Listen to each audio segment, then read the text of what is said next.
everybody from around the world who's joined us for this very popular webinar. We're going to be talking about things we can do to live with peripheral neuropathy. And I'm very, very pleased to introduce our guest speaker this evening from London, and that's Dr. Gita Ramdharry.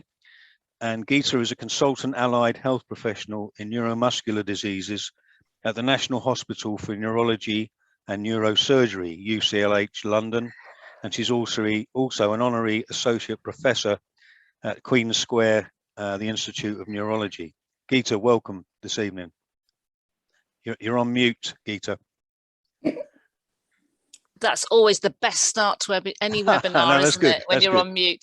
So thank you very much, everyone. I'm delighted to be speaking to you this evening. And so, yes, so as Bob said, my title is somewhat confusing. So I'm a consultant allied health professional, but I'm a physiotherapist or physical therapist from those of you from the US. And that's my profession. So I've been working with people with peripheral neuropathy, different types of peripheral neuropathy for many years. My doctoral work, my PhD, was looking at walking patterns in people with inherited peripheral neuropathies. And I've been doing work looking at exercise, orthotic interventions. And as I say, a lot of my work is in a lot of my research work is in inherited peripheral neuropathies, but I clinically see people with all sorts of different peripheral neuropathies, including those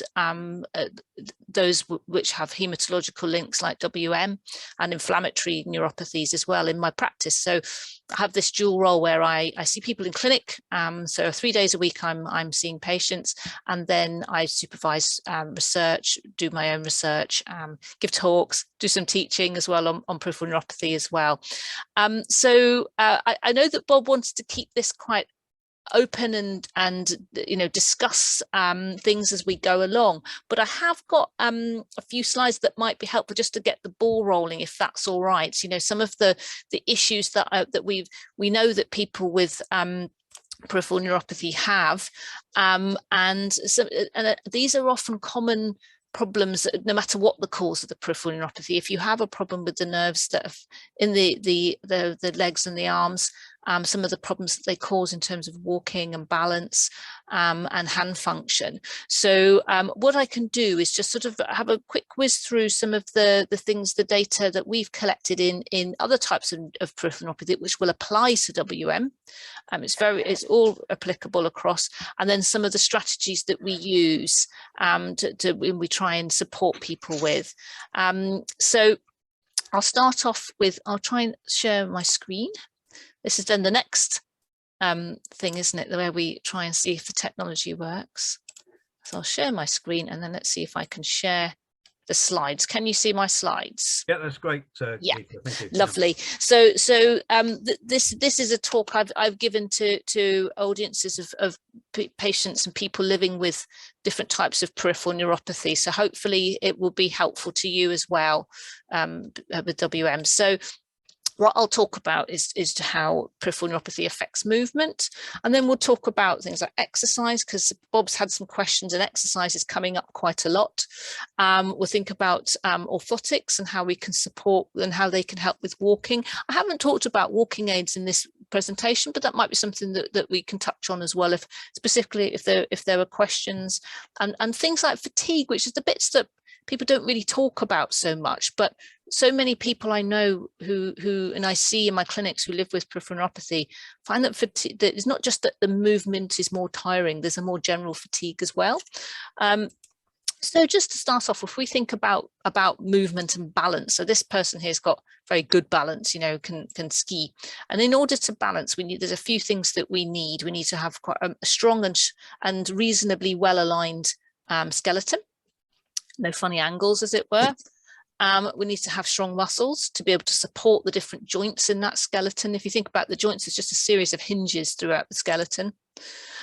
We need to have good fitness levels to then be able to supply the oxygen to those muscles for doing different tasks and doing them for as long as we need to.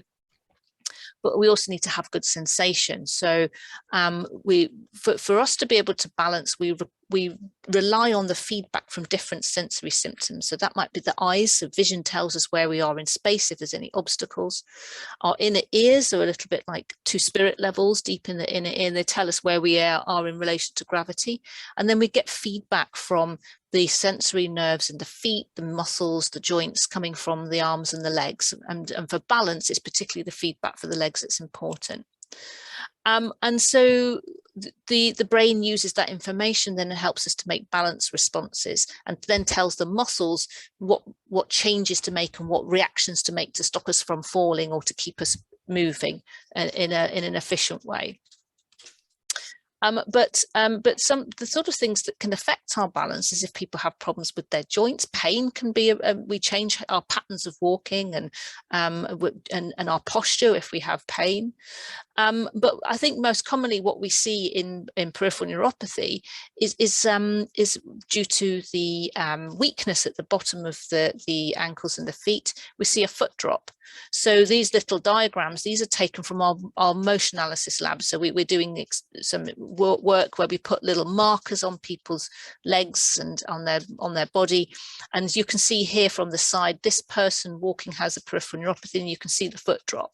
And we can animate this, and we can measure the angle of all the different joints and some of the forces going through. And you can also see this person has quite a wide stance, and some of you might find that if you're not feeling particularly well balanced, you find you'll have a wider stance just to give yourself a bigger base of support. And also, not only do some people have not just the foot drop, which is where the muscles at the front of the ankle are weak, they sometimes find as well that actually the calf muscles are weak, and it's the calf muscles that give us our push forward, our propulsion. And what we found in some of our other work that we did with this in these walking labs was found that if people have foot drop, they tend to lift higher with the hips. You compensate so that you're not catching your foot all the time and tripping.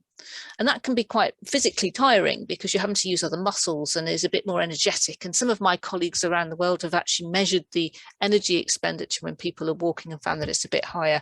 And we found that when we were getting people to rate how hard they were working.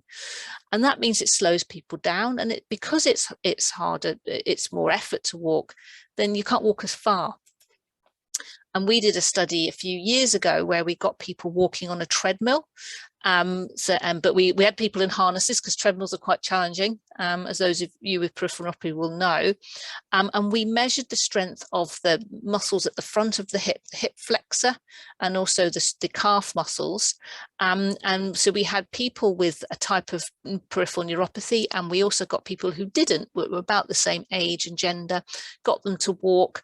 And the people with peripheral neuropathy, on average, there was about 18 of them, they walked for about 48 minutes before they reached a certain level of fatigue. We used this thing called the Borg scale, which tells us how much effort you're putting into something.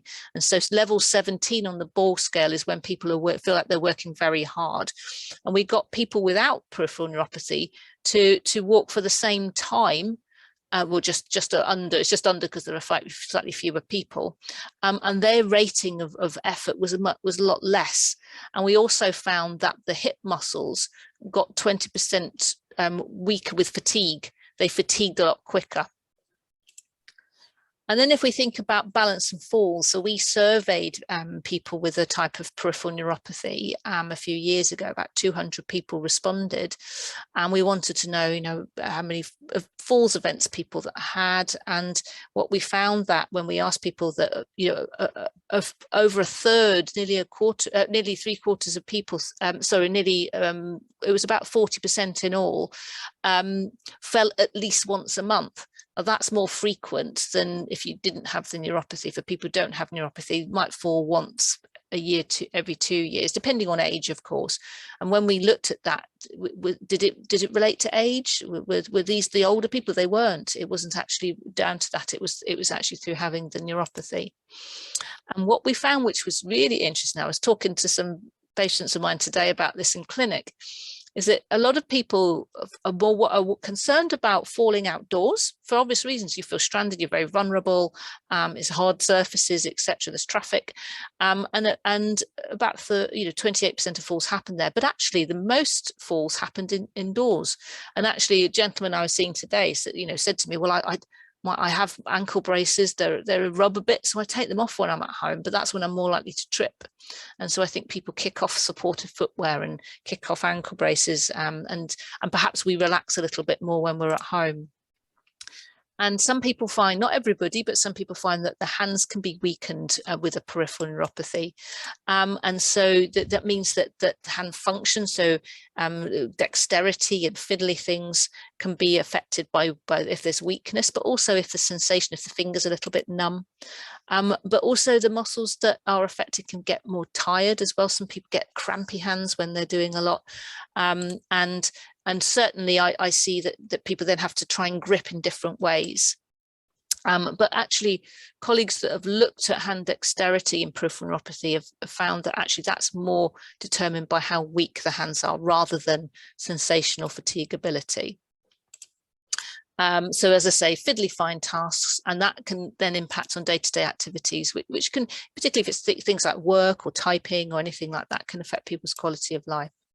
As I said earlier, you know, tiredness is something I think people don't talk about so much in the sort of science side of things, but actually this is what I hear a lot, is that people with different types of peripheral neuropathy report severe fatigue. But acknowledge that there's different types. So there's tiredness when you do a lot. So this person here, she said there's tiredness, and then there's the fatigue tiredness. You know, we can be tired, it's just normal, we've done too much. And then we describe fatigue tiredness, which is more overwhelming.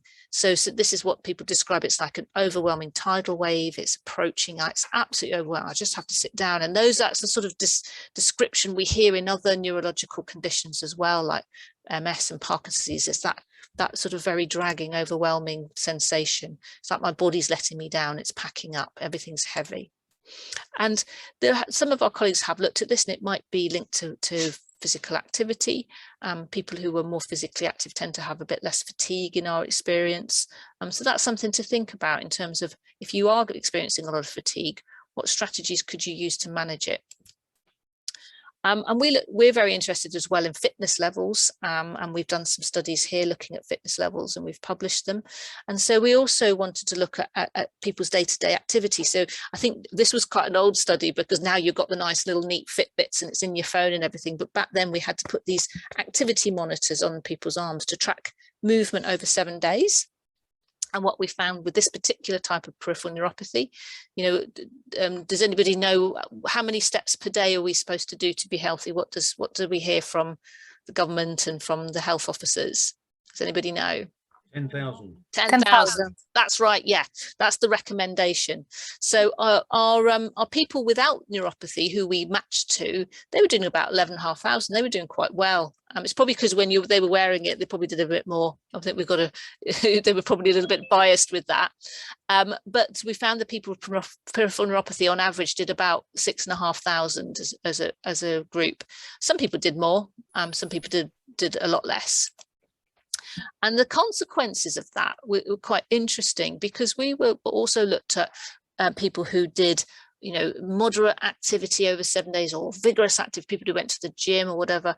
And actually we looked at body mass index, which is how large you are, which is an indicator of health and obesity.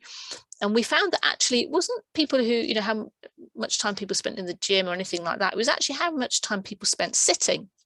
That was what seemed to relate to size. And what was really interesting is that we saw this same pattern. So the people who spent lots of minutes sedentary had a higher body mass index. Now we had this data also on people who didn't have peripheral neuropathy, and we saw exactly the same pattern.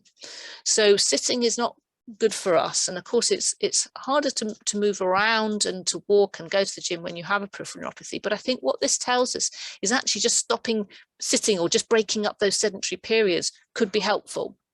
And this is something I'm telling people more and more, you know, and discussing how people can just do little bouts so that you don't have those long periods. So in the UK, we have Public Health England. Well, I think we still have them. I think they might be being disbanded at some point. But they produced this document, Everybody Active Every Day, and I was involved in some of the stakeholder groups for this. But we know that physical inactivity is a killer. Actually, it's responsible for 1 in 6 deaths in the UK, and it makes it as dangerous as smoking. And as we know, society at large is becoming less and less physically active, until we, in terms of car driving and the sort of the environment and buildings. And actually, people with a disability were half as likely to be active as non-disabled people. So it's even harder when you have a disability. And that's not just a physical disability, that was people's sensory disabilities as well. And so the issue here is that if you are inactive, if somebody is inactive, then it has a knock-on effect on how the peripheral neuropathy presents, because we know that muscle weakness is part of peripheral neuropathy down at the bottom of the feet and ankles. But you can also get, so this term, muscle disuse atrophy, that's wasting just because the muscles aren't being used. And we've seen, in some of our colleagues have done studies on MRI and some very accurate measures of strength. And we can see that even the muscles at the tops of the legs can be a bit smaller. And that's not the peripheral neuropathy, that's disuse, because they're not being used. A muscle that is being used will get a bit bigger, see the bulking out that the big guys in the gym do. And then what happens then is that the fatigue levels can go up, people get less fit. And the problem then is that you're more likely to have other problems such as heart disease, diabetes, etc. So inactivity is not good for anybody. It can cause even more problems if you have an underlying condition like peripheral neuropathy. But the good thing is that actually we can do something about inactivity. We just have to be creative and think about how you can fit it into your day. So that's the good news. That's something that's reversible. Oh, I forgot I had these little flashing spheres. Let's get rid of those. Okay, so I'm going to take you through some of the different treatments that we do. I've got the jumping jack man, but I'm not expecting anybody to do that. But we'll talk a little bit about exercise, the different types, strengthening, stretching, and aerobic exercise. Simply on balance training, which we've been doing a lot of work on here, and some trials. Thinking about different splints and orthosis if you have a foot drop, and then thinking about the fatigue side of things as well. So the good thing with exercise is that if you can get into a good habit with it, it can help to increase strength, endurance, makes day-to-day activities a bit easier to do, but it also can have an impact on fatigue and controlling weight, and also mood. I mean, can't underestimate the impact on mood. I think sometimes though, when fatigue is there, the thought of doing something energetic can put people off right at the start. So actually starting very small and very graded is really important. I'll come to that a little bit later, sort of top tips on how to be less sedentary and how to do a bit more exercise. And some of you may already have good exercise routines, but for those of you struggling, it might be helpful. So there are different types of exercise. You have the fitness type that we might do in the gym. We do muscle strengthening and stretching. And so with the aerobic exercise, that's the stuff that gets you out of puff. The benefits of that is that as you get fitter, your heart and lungs get stronger, and that gives you less. That means there's less effort with day-to-day tasks if your heart and lungs are a bit stronger, because you've got more capacity. And also we think as well, there's evidence that it can reduce fatigue. We did an aerobic exercise trial on exercise bikes for people with a type of peripheral neuropathy and another group of people with a disease of the muscles. And they all, when we interviewed them afterwards, all said that when they did it, they felt more refreshed, that they had more capacity to do things. So and their aerobic fitness improved, which was reassuring. So they used one of these bikes on the right, these recumbent bikes, because some people had problems with balance and getting on and off bikes. So these ones are good. The only thing is they're quite large. So people were accessing them in their local gyms. But if that getting into a local gym is difficult, there are these different foot pedals that are available now. You can get them online, actually really quite cheap. I think I've seen these basic ones for about 30 quid, £30. You can get some with little motors in, so they're available. And also we really like water-based exercise as well, because it means you can your balance is taken care of as well in the water. The only thing is getting into pools, I think, can be a little bit and concerning if you have a peripheral neuropathy and your balance is affected with slippery pools. But there are a lot of accessible pools around where there's rails or even chairs to get in. But we really like swimming and water-based exercise as well. So with that sort of general exercise, a lot of people say, well, how hard should I be working? And you know, remember I showed you that scale earlier that we did with the treadmill walking. There's a slightly simplified version of that.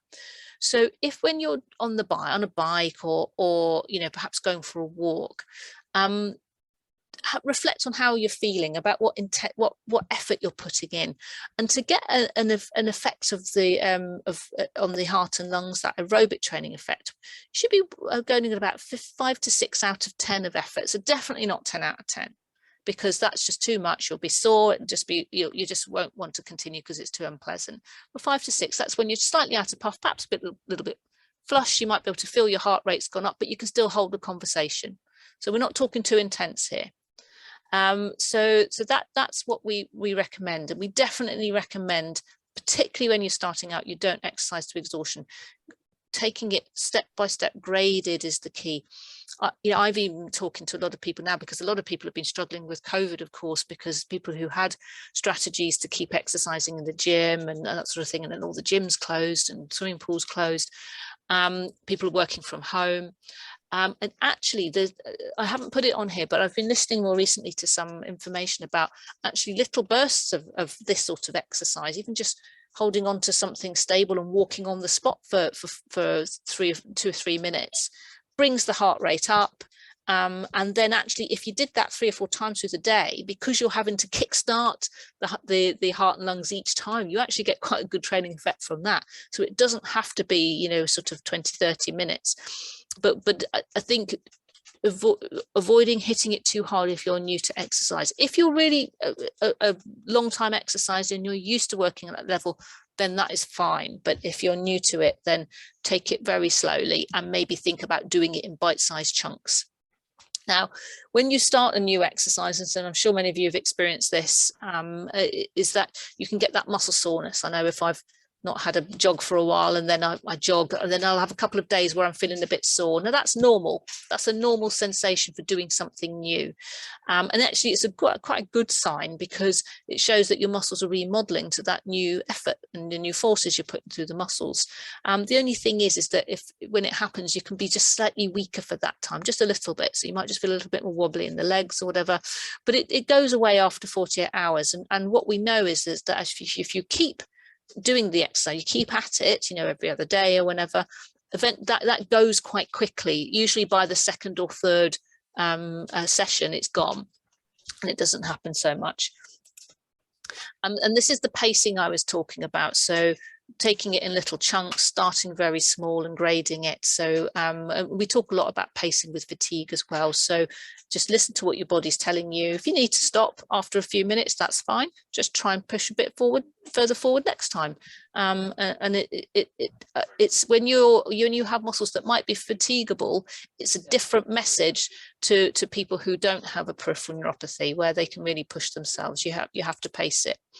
And also depending on what you're doing, so the exercise bike, as I showed you, is what we've used. Some people quite like a rowing machine or elliptical trainer, but think about impact on your balance and any joint pain, if any of you've got any pain, because that's where the treadmill can be a bit challenging for some people. Some people love the treadmill, they'll walk on it on an incline, but of course it's a bit more high impact. So if you do have pain in the ankles or in the back, maybe think about one of the other ones. So then muscle strengthening. So with muscle strengthening, some of the benefits are that it can reverse that disuse weakness that I was telling you about earlier. If the muscles shrink because they're not being used, we can get them back, which is great news.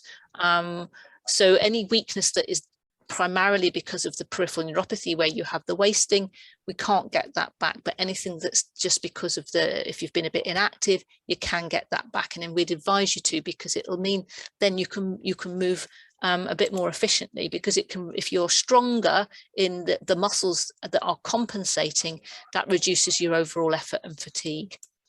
And you get more activation of those muscles. They might bulk up a bit as well, and that's quite a popular look. And a lot of people with peripheral neuropathy have not too many problems with the guys building up their arms because they're less affected for the shoulders and the tops of the legs, etc. And the core, I know there was a question came through about core muscle training, and with Pilates and yoga, we love all of that. That's great strength training, really good for balance as well.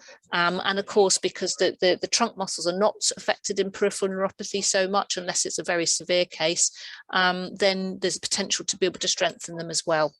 So this is my colleague Liz, and she's doing a very simple exercise here that we really like, which is standing up and sitting down from a chair, and you can hold on to something if your balance is a little bit wobbly. But that particular exercise does the quads, which help you get upstairs, they help you get out of chairs, the glutes muscles at the back as well, which help with the same thing. So it's a simple exercise, doesn't need much equipment. It's the sort of thing you can pepper through your day, you know, each time you get up from a chair, just do about 5 squats from the chair. You know, that's a way of building in those opportunities for strengthening. And this is one that you can do maybe before you go to sleep, before you get out of bed. It's called bridging. So you lie on your back with your feet, knees bent up and feet on the bed, and then you lift up. And this again does the quadriceps muscles, but it's a really good one for the hips, really, really good one, and also the core. So it does work the core stability, so the muscles that are involved with balance as well.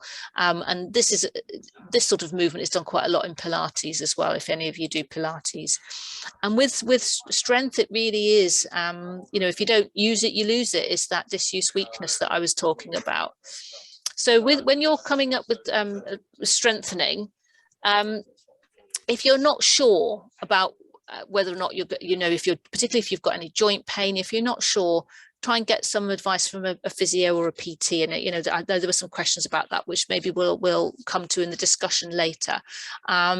Because if you go into heavy with weights or anything like that, you just don't want to make sure you don't overdo it or damage any ligaments or anything like that. So if you're confident with strength training, fine. But if you're not, I'd say get a bit of help. And I think where the muscles are very weak, we know that if you can't lift a muscle up against gravity, then putting a load on it is not going to strengthen it. So with very weak muscles, be a bit careful, because the joints are going to be a bit more vulnerable.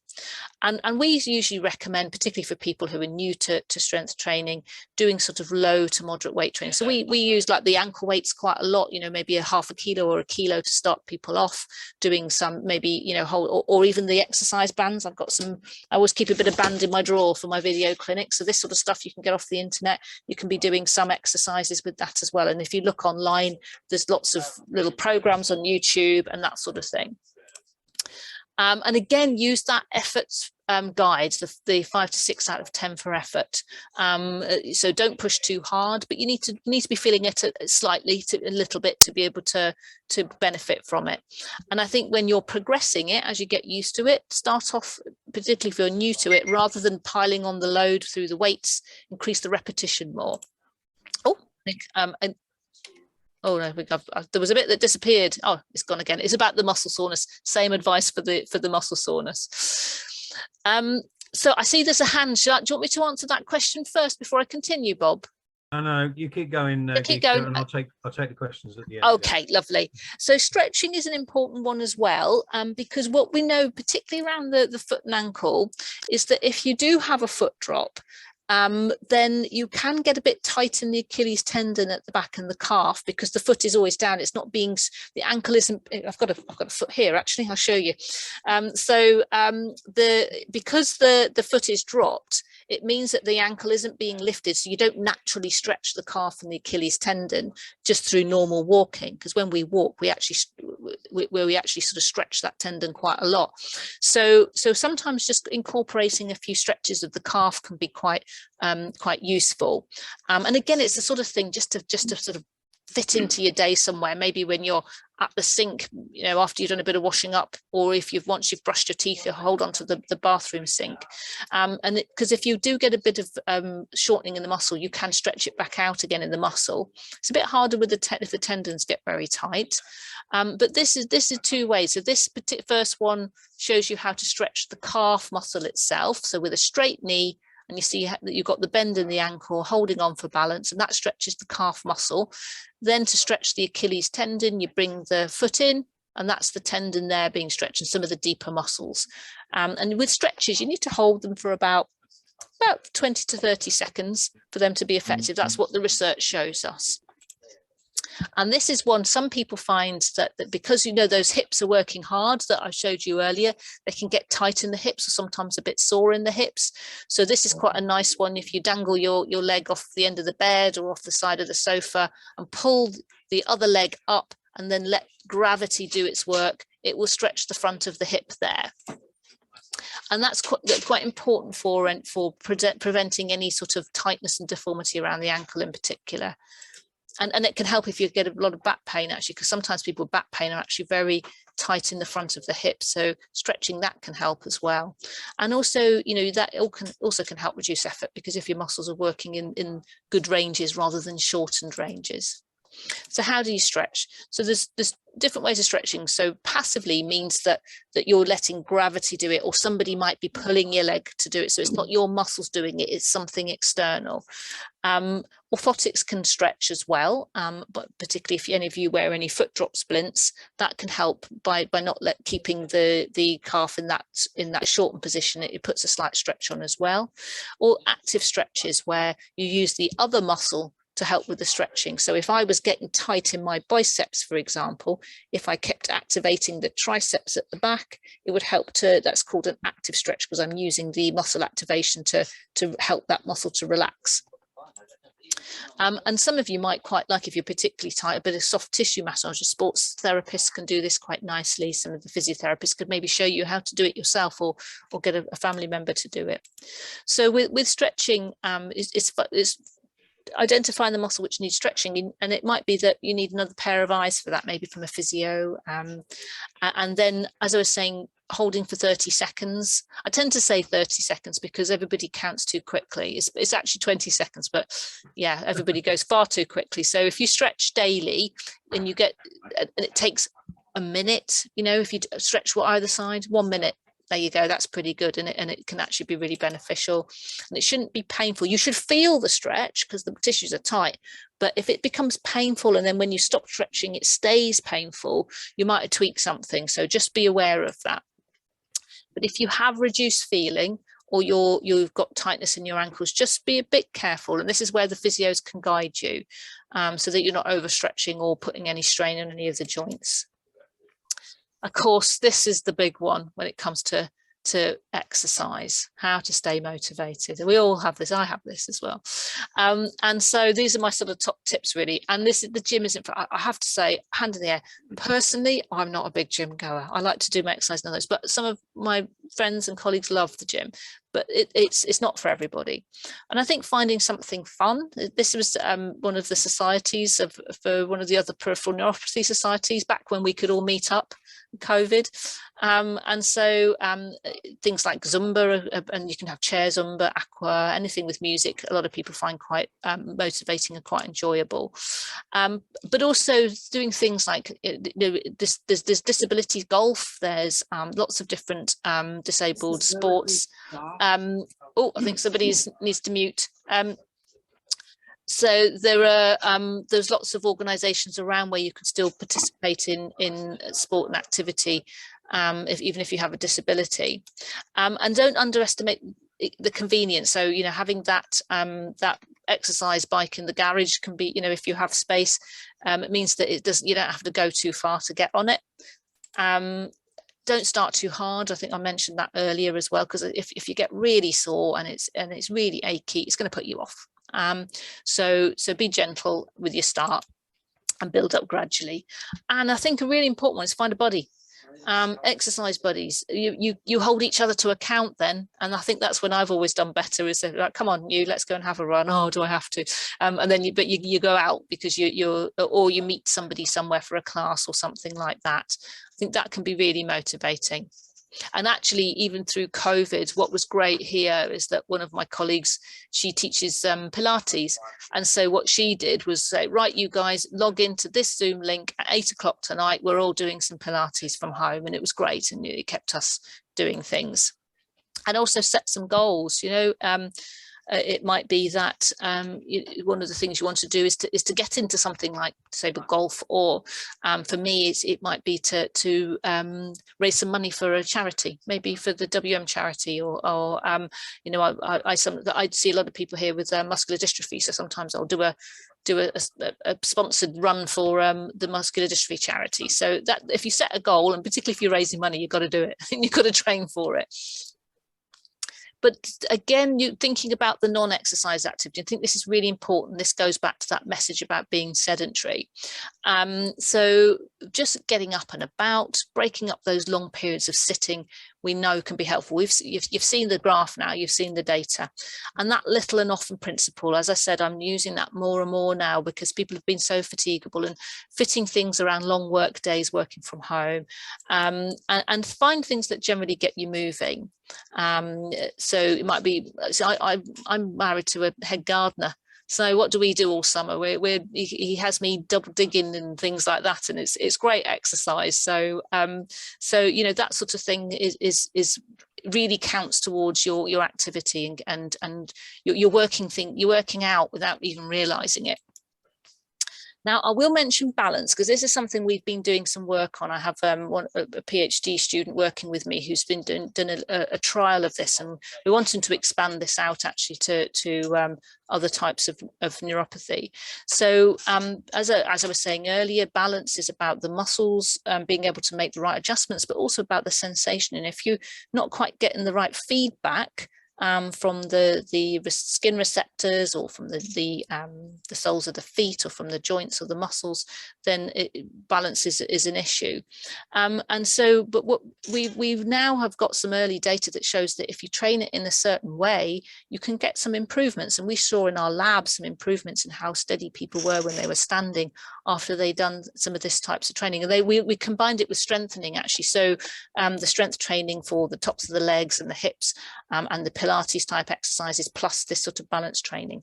So what we tend to get people to do, and I do this all the time in my clinic as well, get people to stand up to a steady surface, like a kitchen worktop is ideal, or a sink, and then so then you can work on challenging your stability a little bit, and practicing things for a minute or two actually encourages the brain to then to fine-tune these balance reactions.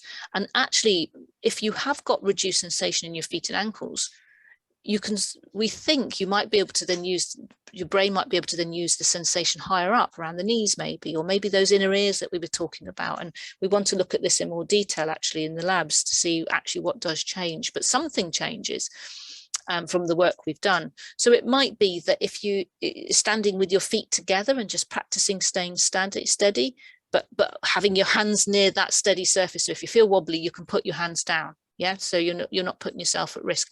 It might be that if that's quite easy, you might want to try turning your head from side to side. If that's quite easy, you might want to try closing your eyes, but again, making sure you're very close to that steady surface. You might want to try standing with one foot in front of the other, like on a tightrope. That's really challenging. That really makes you work those balance reactions, but definitely always be near something solid. And again, if you're not sure and you're a bit nervous about it, this is where the physiotherapist can be really helpful. And it's that little and often principle. So when you're working on balance, we realize it's a bit different to when you're doing the reps for strength. This is more like practice. It's like skills, practicing a skill, like learning to play the piano or learning to ride a bike. It's that practice. So that's where that little and often chunks can be quite helpful. So I think the patients who see me in clinic think I'm obsessed with boiling kettles, because I say, right, put the kettle on to boil, up to that worktop, practice your balance. And if you're anything like me, who needs at least 2 cups of coffee and about 3 cups of tea a day, that's an opportunity for a fair bit of practice. So that's the exercise side of things. I've got a couple of slides here on different types of supports for neuropathy as well. that we use. I can talk to you a little bit about that in the discussion as well. But do you want me to whiz through these now, Bob, or do you want me to stop for some questions? You go ahead. Keep Yeah. going, Gita. Yeah. Okay. So sometimes people find that their feet can either collapse in a little bit or perhaps go on the outside of the feet, and that can make it quite difficult to balance the ankles. So the insoles that are custom made for people can be quite helpful. And sometimes if you are either on the inside or on the outside, it can get a bit sore and a bit painful. So we've had colleagues who will make these. Either podiatrists can make them or orthotists. And if people have pain or decreased stability, or their foot alignment has gone off a little bit, then it can help to correct. You're basically just using the insole just to tilt and correct the foot. And what my rule of thumb is if I go in on somebody's foot and I can get them into a good position with my hands, I've got that foot and I'm able to move it around and I can get into a nice neutral position, then I know that an insole will probably be able to do that as well. And the good thing with that is that it means on every step, the foot and ankle is in a better position. And also if people have sore spots under their feet, it helps to redistribute the pressure under the foot to take the pressure off those sore spots. And so sometimes people have this metatarsal bar, so it takes the pressure away from the balls of the feet, which some people find can get quite painful. And also it can make people more stable and it can realign. So in this example, if somebody has see my foot here, that's a very high arch, yeah? And so what you find with people with very high arches, their foot is tipped that way. So with an insole, if you then wedge the heel from the outside, it tips the person back to a neutral position. And then some of you may use this sort of foot drop splint. So this is where you've got weakness at the front of the ankle and the foot drops down and you can trip, and you have to lift the hip up, all the things we were talking about earlier. And so there's so many different types. So there's some that go into your shoe down the back. Some of you might have seen these plastic ones. They're the old-fashioned calipers. You don't see so many of those these days. There's these carbon fiber ones which give you a nice spring. I've got couple here. These ones that go into the laces of your shoes that pick the toe up. There's this sort of sports brace, and there's another type here that I've been using a lot. That's a bit like this one down on the right here. And these they don't look like they'll do much because they're material, but actually they do. This one has supports in the side, so it stops if your ankles roll. But it seems to be just enough to give a lift to the ankle to be able to pick the toes up. And then this is a silicone AFO, which we don't provide them here because they're quite expensive actually. But there's companies in the UK that make them, and I think in other countries as well. I know in the US that some of you may well be aware of where you can get them there. But they all try and pick up the foot. And some of these thicker ones stabilize the ankle as well. So you can either, the ones like this one are what we call off-the-shelf ones. So they're small, medium, and large. And when we try them out, and then you've got others like this one here, which will be made. They will take a plaster cast of your leg, and then they will then make this in the workshop. And so it's custom made for you. And these silicone ones are as well. And some of them are very flexible, like these ones down here. Some of them are very rigid, like this one up here. And the more rigid ones, or these carbon fiber ones, tend to be better if somebody's got a lot of calf weakness. If it's just a foot drop but the calf is strong, you only need something quite small really to make quite a big difference, like these little cuff ones down here. I think I often see people with peripheral neuropathy really what I term overbraced. People have have put too much on than's needed, and some of these plastic ones are really can be quite uncomfortable, particularly if you're actually got quite a strong calf muscle. You'll be fighting against it, can be quite uncomfortable, and they rub. So I try and go as light as I can, really, when we assess people to see what to use. And then the other thing that that my occupational therapy colleagues can do very well is hand splinting and looking at hand function. If people do have weakness in the hands, sometimes these little thumb opposition splints, thumb spikers we call them, can be very helpful. And actually there's a type of peripheral neuropathy where this happens quite a lot. The thumb muscle here gets very weak. And so this study showed that with these little thumb opposition splints, people got improvements in hand dexterity. They could hold a little peanut. And actually what I tend to do in my clinic, if if I'm thinking about whether or not people would suit this, I get some, the sports tape, like the kinesio tape, and I sometimes will put a little bit on the back of the thumb, tape it the thumb forwards into that same position, and see, well, actually, can that person pick an object up better once I've done that? And then I can, if they can, then I think, okay, the OTs might be able to help here. So I then refer on to the OTs. And in this particular study, people found them quite comfortable. I think in our clinics, we see a bit of a mix. Some people like them and you can pop them in your pocket. Some people find that they're just a little, they get in the way a little bit.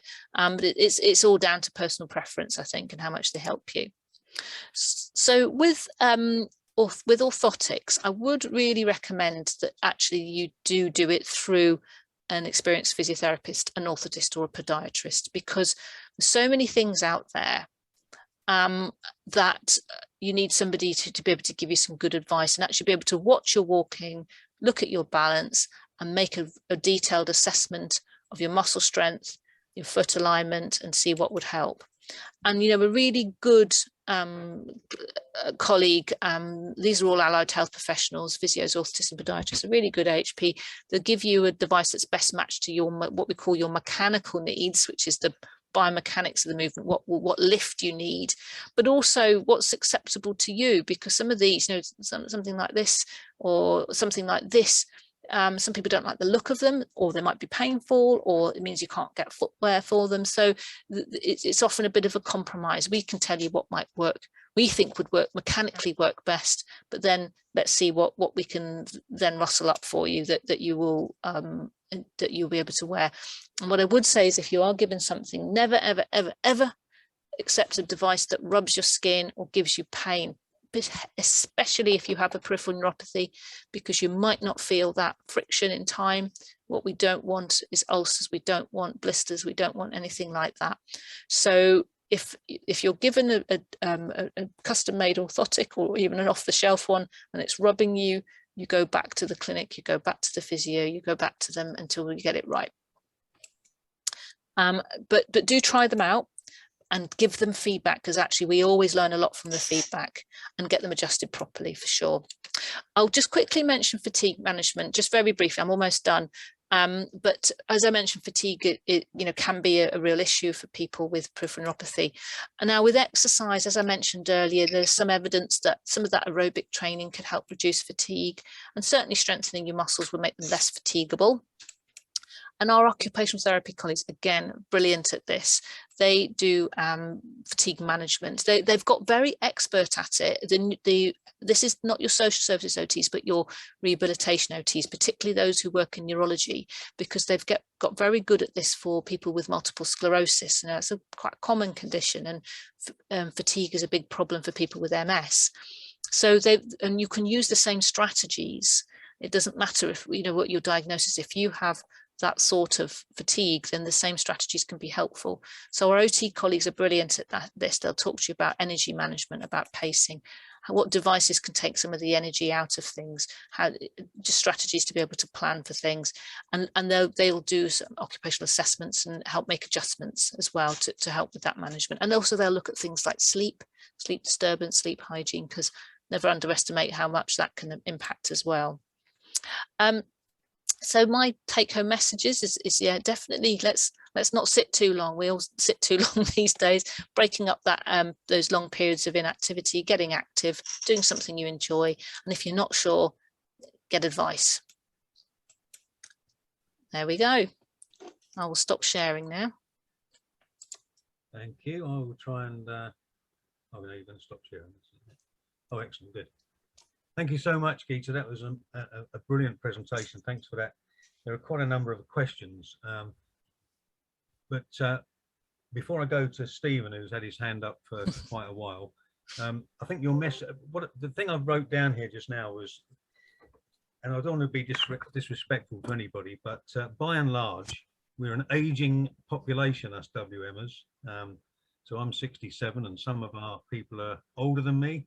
And perhaps we're not quite as mobile as younger patients might be. So what's your message to the older people with respect on how they can, what sort of exercises can they, or how much exercise can they do if they say, well, I'm too old to go to the gym, I'm too old to do that? What kind of take-home message can you give? I will never accept age as an excuse. No, in the kindest possible way. So, you know, I told you about that aerobic training trial that we did, and that we did it in a type of peripheral neuropathy, and we also did it in a particular muscle condition. And this muscle condition is one that affects older people. It's called IBM.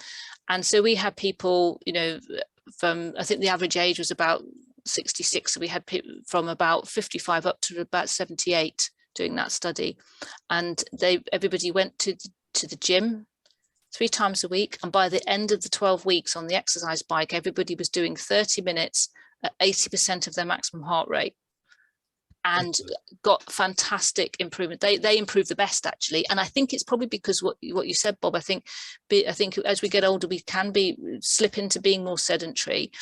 And so I think they were less fit to start with, so actually had more to gain than the other group, which was a bit younger. The other peripheral neuropathy group were a bit younger. So and certainly when you look at the evidence in aging, and I've got a lot of colleagues who work in aging specifically,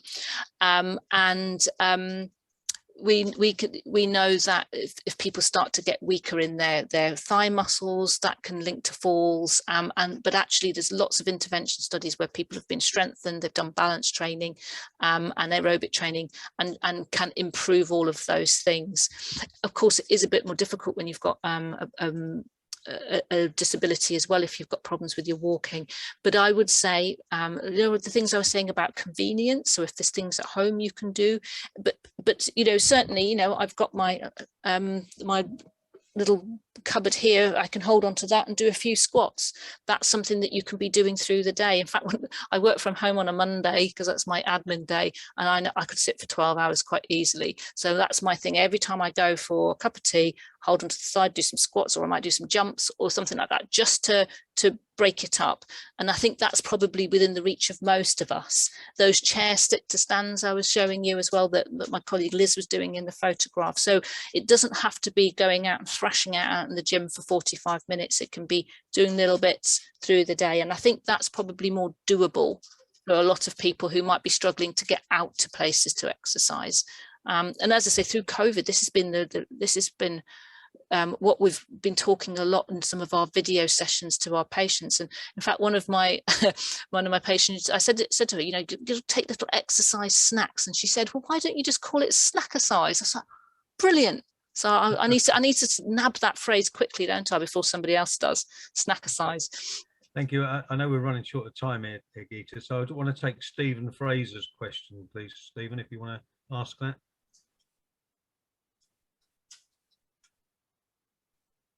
Stephen, are you there? Oh, Stephen, have you waited so long that we've lost you? Sorry, Bob. Oh, no, here he is. Yeah.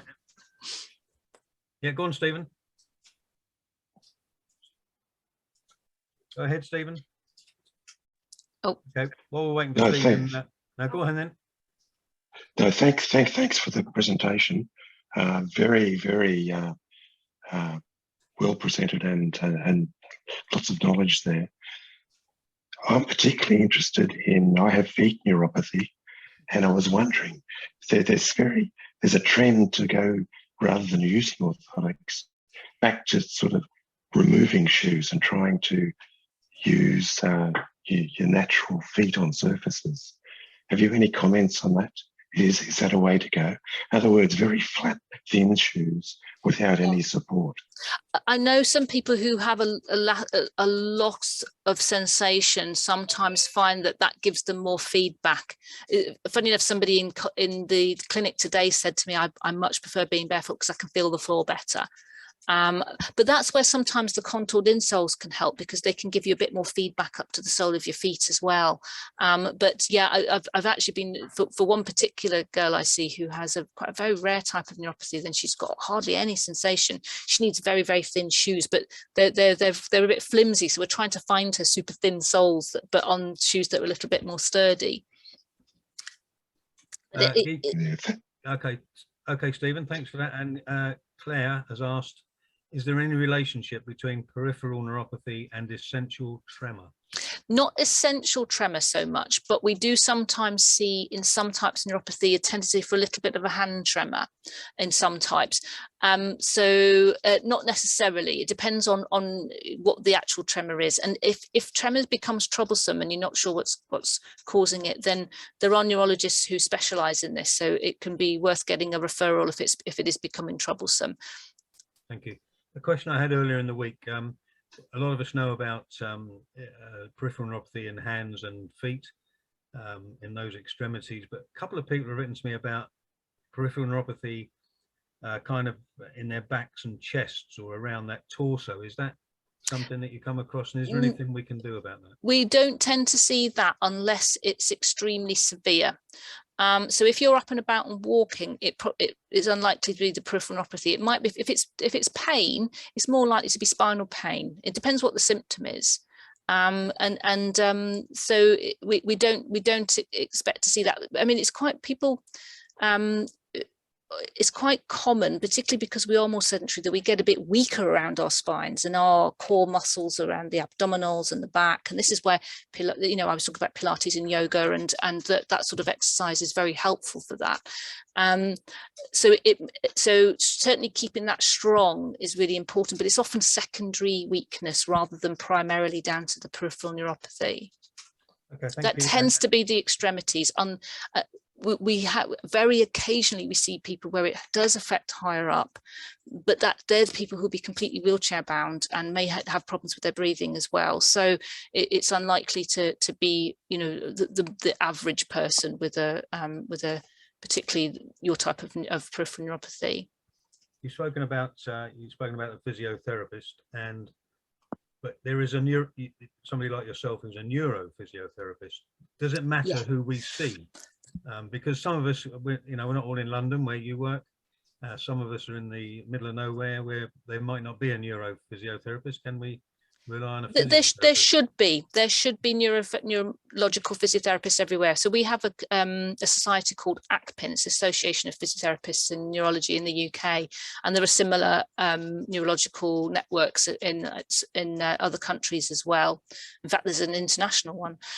So you will have neurological physiotherapists locally because they'll be treating people who've had strokes or Parkinson's disease or MS. Okay. So they have a much better idea of the interplay between the nervous system and movement than your other types of physios, which might be musculoskeletal physiotherapists. Now, if you have back pain and joint pain, they're great for that. Sometimes they might be a bit put off if they see that somebody's got neurological weakness as well.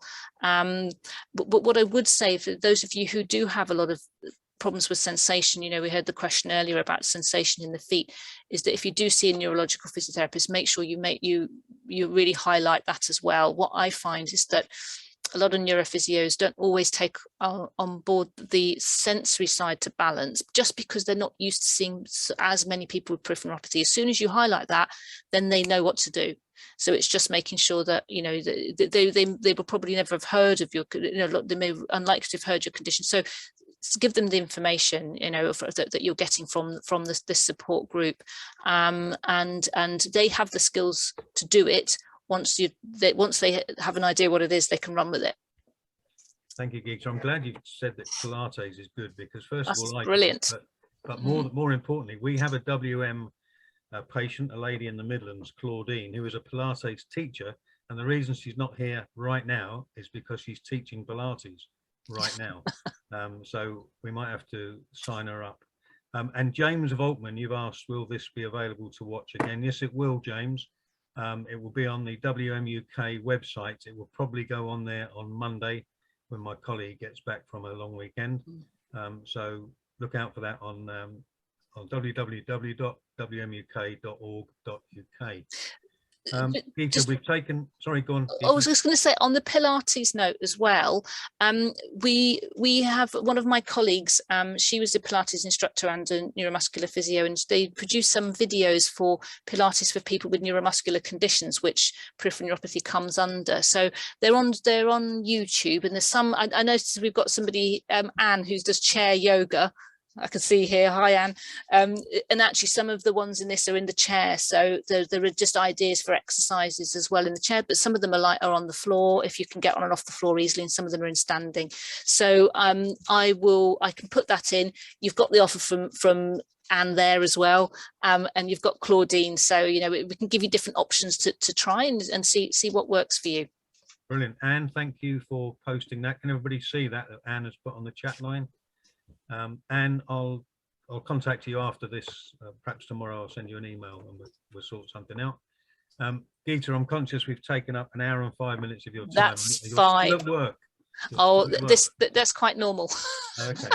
So I'm just Gita, thank you so much. This has been a really interesting talk.